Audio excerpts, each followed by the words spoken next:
Welcome to Baby Steps in This Together, where I'm chatting with other women throughout Canada about their experiences with infertility. Today, I'm speaking with Serena Caunce, who is a small animal veterinarian from Toronto, Ontario. Thank you so much for coming. Oh, thank you. I guess we'll just start from the beginning. Do you want to tell us about your story so far? Oh, sure. Yeah. So my story really starts with putting my career ahead of relationships and building a family. I'm sure that's similar to a lot of women. It wasn't until after I graduated from veterinary school that I started trying to settle down, so to speak. So really my desire to be a mom was the reason I moved to Toronto, because I actually trained as a mixed animal practitioner. I was looking at small towns and then I thought Toronto has a larger pool of eligible bachelors. So Makes sense. Where were you from originally? I actually grew up in BC. Oh, nice. That's where my mom is from. Oh, really? Nice.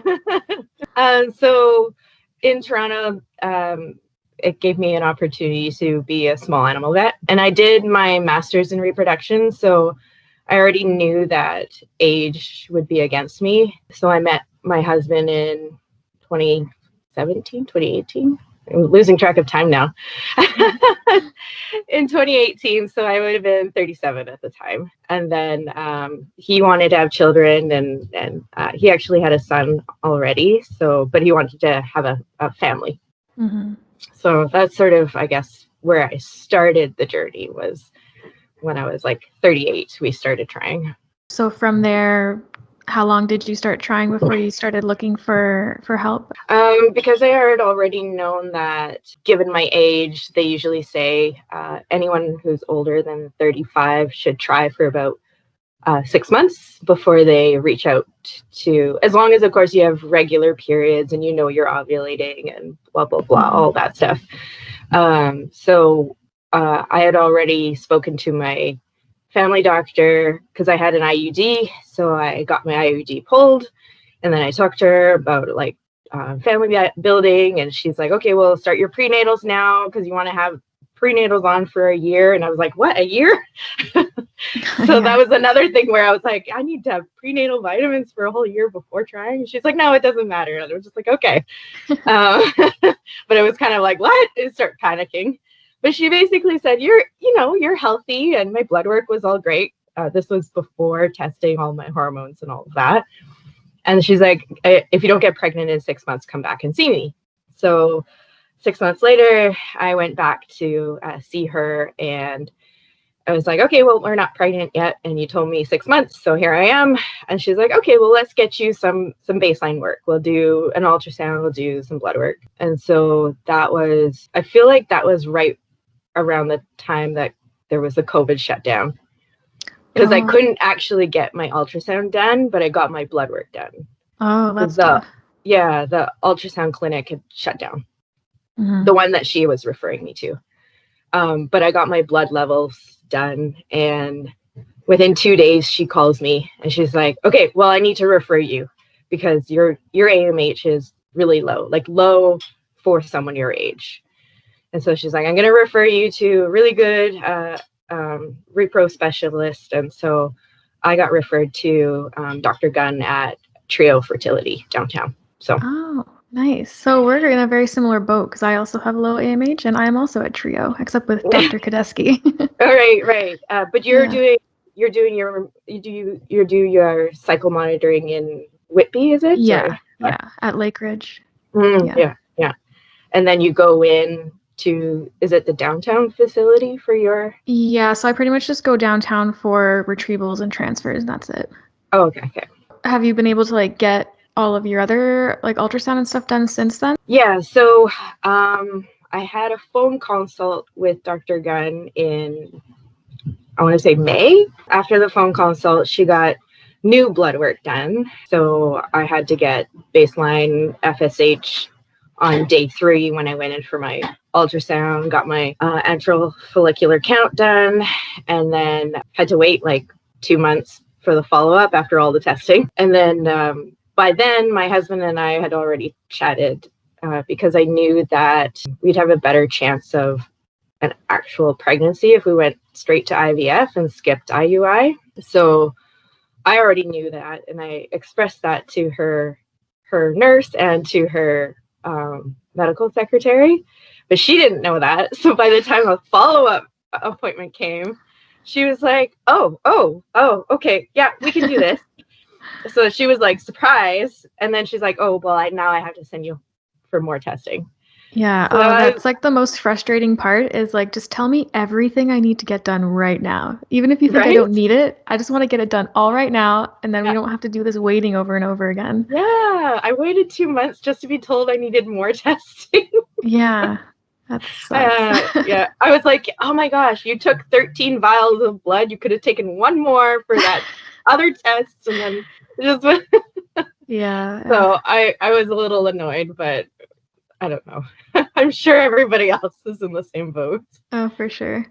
So where are you guys at now? Are you still waiting for results, or are you moving forward with IVF? So we are moving forward with IVF. I actually just finished the priming phase of my protocol.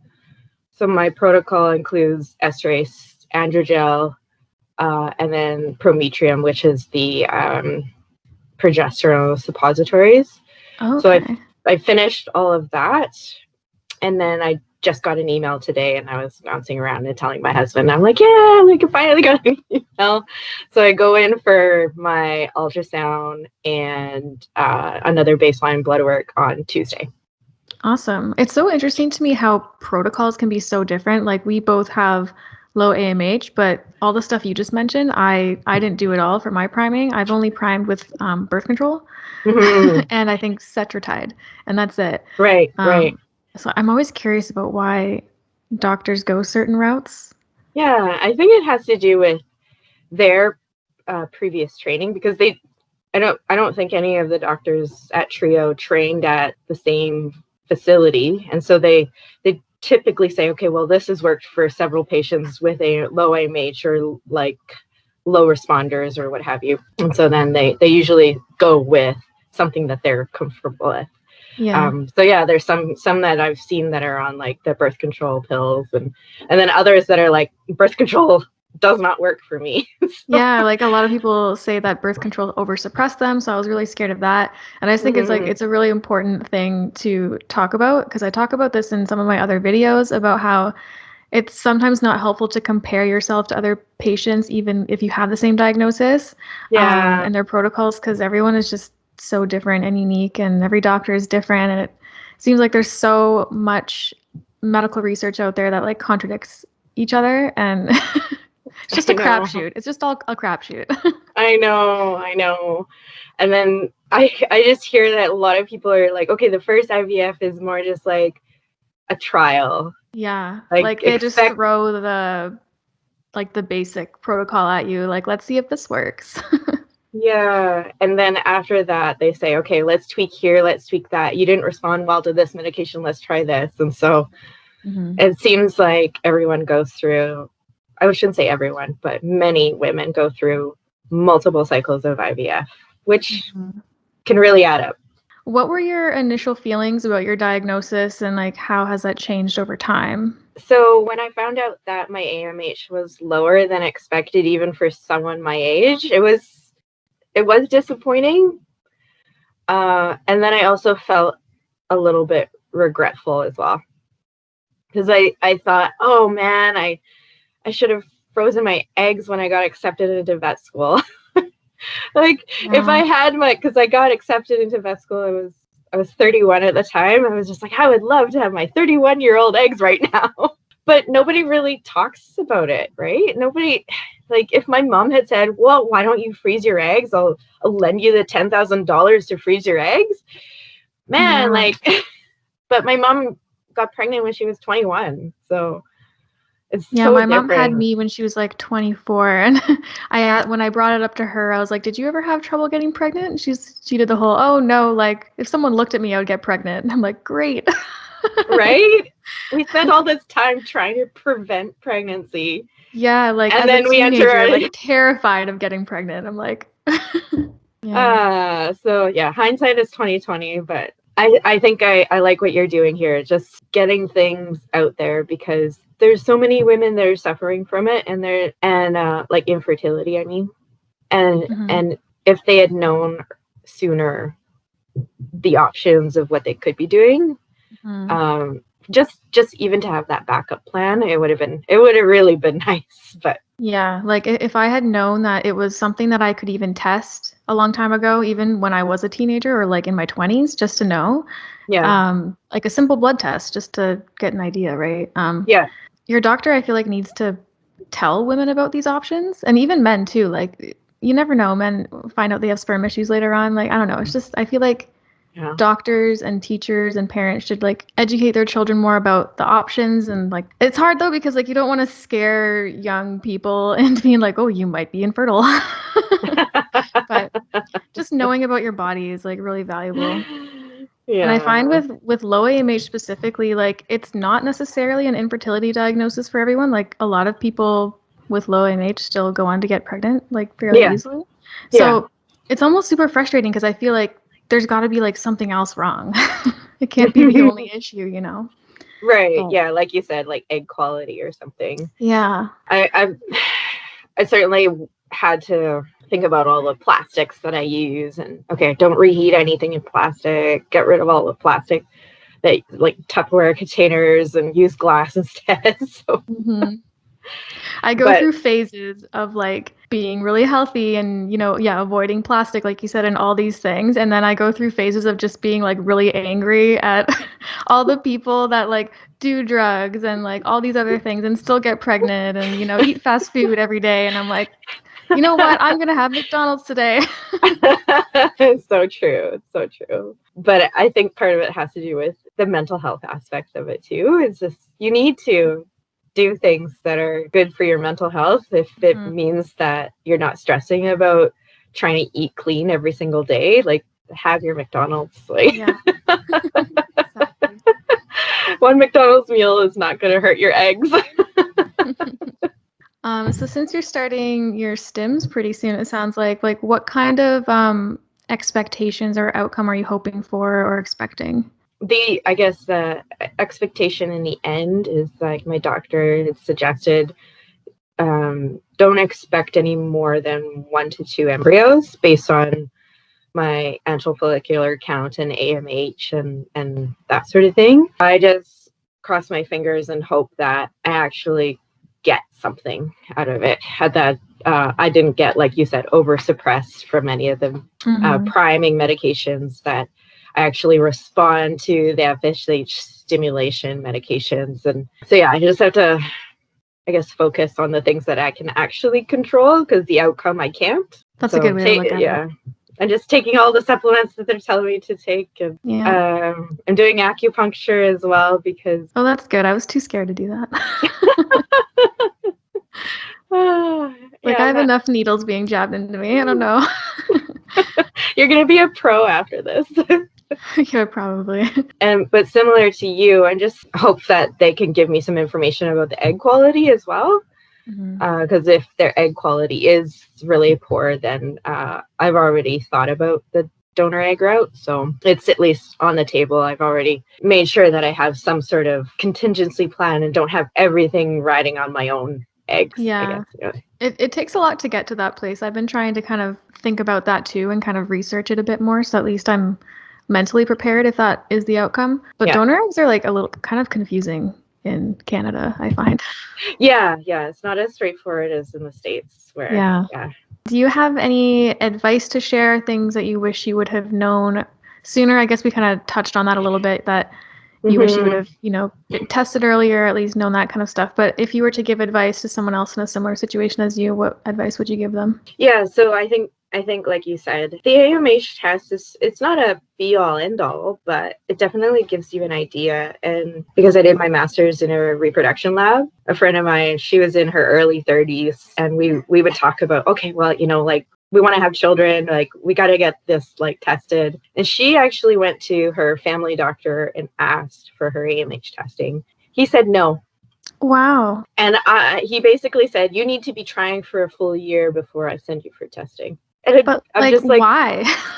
Exactly. I'm like, you need to talk to an OBGYN or somebody else. Like, you don't talk to your family doctor because clearly he does not know anything. That's so frustrating. I'm like, especially you're the one paying for it. Exactly. You're paying for that test. It's not something that comes out of any government funding. But yeah, because she's single, and she's like, it's really important to me because this could mean coming up with a decision. Like, if her AMH was low, then she would look to egg freezing. And so if your family like if you go and ask for an AMH test and your family doctor says no, you need to just skip over them and self-refer to an OBGYN who will run the test for you. Yeah. Or even a fertility specialist. Kind of what I did in general. I didn't wait a year before finding help because I just somehow knew. I just knew there was something wrong. So I think like 6 months in, we also went to my family doctor, and she didn't seem to like be able to do very much. She's like, oh, we can like get this blood test done. I didn't really know what it was. But from there, she was like, yeah, I don't know.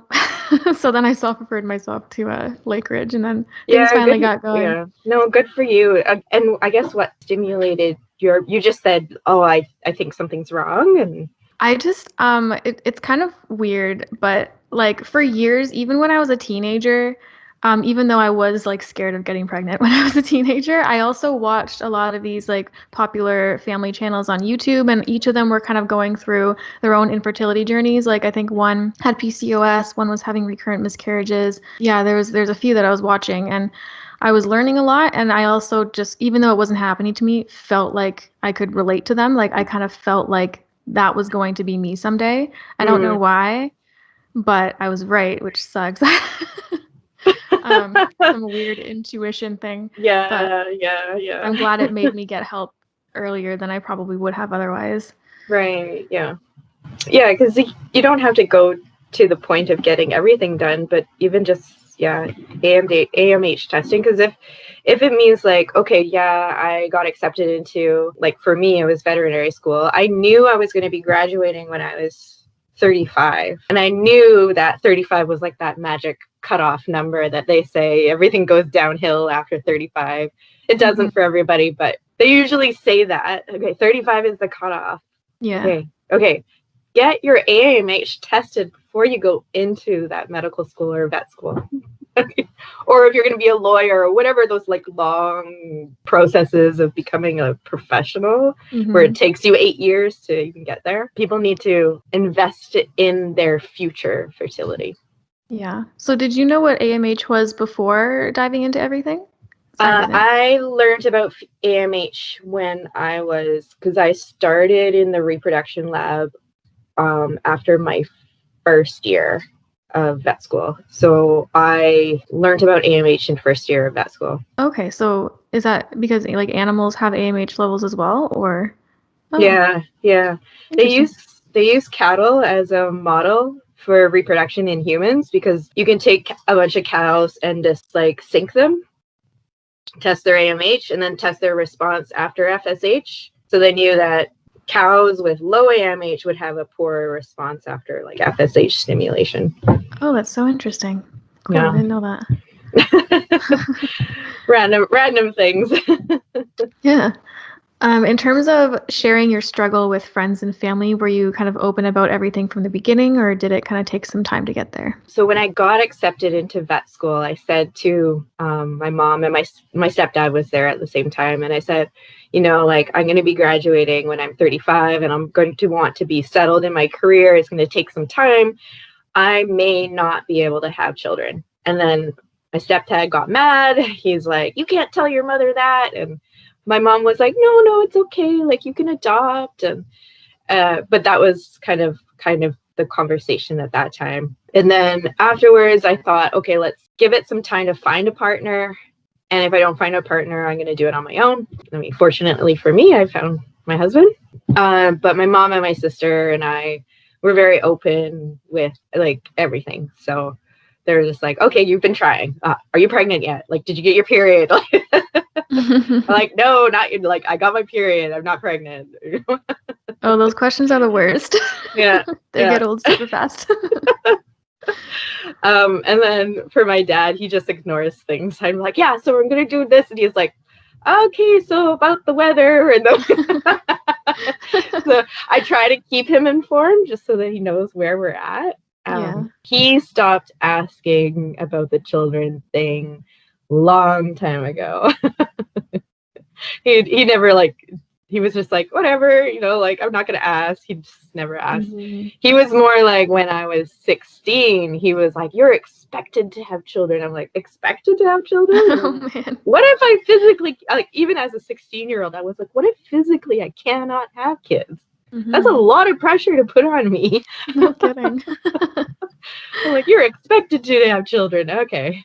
And outside of your family, do you talk openly about it, or do you kind of keep it to yourself? I do talk openly with a few of my colleagues at work, just to make sure that, like, I have to maybe potentially take off time from work last minute because they're not going to tell me until the day before that I have to come in. So they're like, yeah, no, it's fine. And part of it has to do with working in a field where there's a lot of women. And so it's easier to talk to women about it than it is to talk to, like, if your boss is a man, there's no way that they're going to understand that. Yeah, so, for sure. I worked in the childcare field before I do what I do now, and I definitely agree. So it was a workplace full of women, and my boss was like super understanding. Yeah, it was good. Yeah.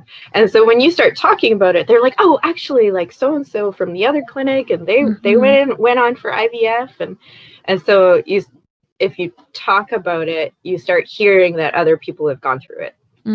Yeah, like the number of people that have reached out to me through Facebook, so crazy how many people are going through the exact same thing, but no one talks about it. Yeah. And same thing, when I posted one thing on my Facebook, I actually started to get private messages as well. Like, oh, like, we've been trying for 6 months, and they're just glad that there's somebody else out there that is also struggling, because people don't want to feel like they're alone. No. I think the last question I have is, I have a video titled Things You Shouldn't Say to People Struggling with Infertility. It's probably the favorite video that I've made because I think it's really important. Right. What's something that you're personally tired of hearing, or what is a question that you hate getting asked? Oh my goodness, yeah. There are so many. Oh my goodness. There's a lot of, I guess, triggering words too. When are you having children is one of them. You better get started on that. Like, you're insinuating that I'm getting old. Yeah, like, clock's ticking, and I'm like, I know. Like, I don't know, and you need to point that out to me. Yeah, there's not even like one specific thing. I just get like small triggers, and then I just get angry. I usually get angry, and then that shuts down the conversation. I don't know if that's like Yeah, no, that's fair. What I try to do now is, like, since I've been all open about it, even though, like, I do still feel annoyed and angry about it inside, because, like, you don't need reminders about what you're going through all the time. I try and make it a teaching moment, and also it's like a little bit satisfying to kind of be like, oh no, like, I'm struggling with infertility and doing fertility treatments, and then they just don't know what to say. Yeah. They're just kind of like, oh, and then it kind of makes them think about, like, the types of things that they say to people. Right. But I don't know, it's kind of like deer in the headlights type situation. Yeah. No, and I think that's probably a good way to do it. But nobody I guess, strangers ever ask me. So. Oh, I've had strangers because for me, like, I'm 30. So, like, for example, we just renovated our mudroom and got, like, some custom cabinets made. So we were at a meeting with the lady who was designing those, and even she, like, I did not expect to be asked any questions about kids in this meeting. For some reason, she was randomly like, oh, do you guys have kids? And this was before I was open with it, and I was kind of thrown for a loop.